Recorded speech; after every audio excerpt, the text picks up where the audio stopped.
a minimum of 4,000 pesos.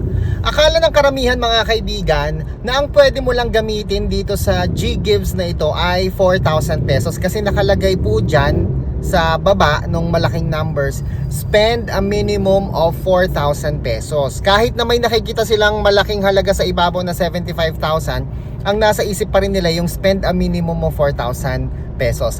Mga kaibigan, ito pong 4,000 pesos na to, ang sinasabi lang niya dito, para magamit mo ang GGives mo, yan ang kailangan mong minimum to spend. So halimbawa kung ikaw ay bibili ng halagang 3,000 pesos, magagamit ba ang GGives mo bilang pambayad? Syempre hindi po mga kaibigan. Bakit? Kasi ang nakalagay dito, spend a minimum of 4,000 pesos para magamit mo ang iyong GGives. So, dyan sa ibabaw makikita mo may malaki 75,000 nakalagay. Ang tanong, pwede bang sagarin ang paggamit ng 75,000 pesos? Yes! Pwede mong sagarin yan. Basta available to spend ang gagamitin mo. No? Yung minimum to spend, yan lang yung minimum. Ibig sabihin yan yung major qualification para magamit mo ang iyong GGives. Kapag ka mababa sa minimum, yung bibilin mong item, hindi mo magagamit ang GGives. Mag-grocery ka, ang halaga lang na nag-grocery mo 2,000. Hindi mo pwedeng gamitin yung GGives mo pambayad sa iyong grocery na halaga 2,000. Bakit? Kasi nakalagay dito mga kaibigan, 4,000 pesos. Okay? So, ganun siya. So, pwede bang gamitin yung kabuuan? Yes, pwede mong gamitin. Pero, may isa pang factor dyan mga kaibigan, yung how many loans, no? Yung multiple loans.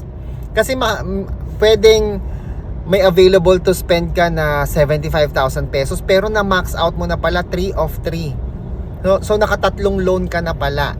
So hindi mo pa rin siya magagamit. Ang kailangan mo ngayon gawin, bayaran mo or i-close out mo yung isang open existing na GGives loan mo para magkaroon ng available slot to another GGives loan. Okay, malinaw po ba yung explanation ko or medyo magulo?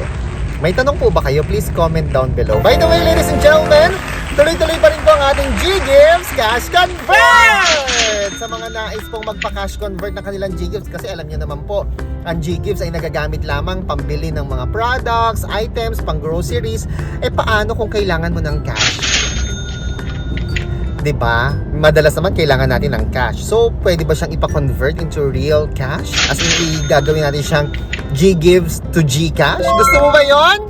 Yes, mga kaibigan, ang pwede mong gawin, i-click mo na yung direct link ni DJ Chico dyan sa baba, yung m.me/arellanochico.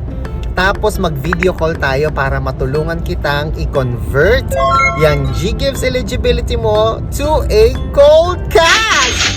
Pwede natin i-transfer sa iyong GCash account o sa iyong BDO or any bank account, no?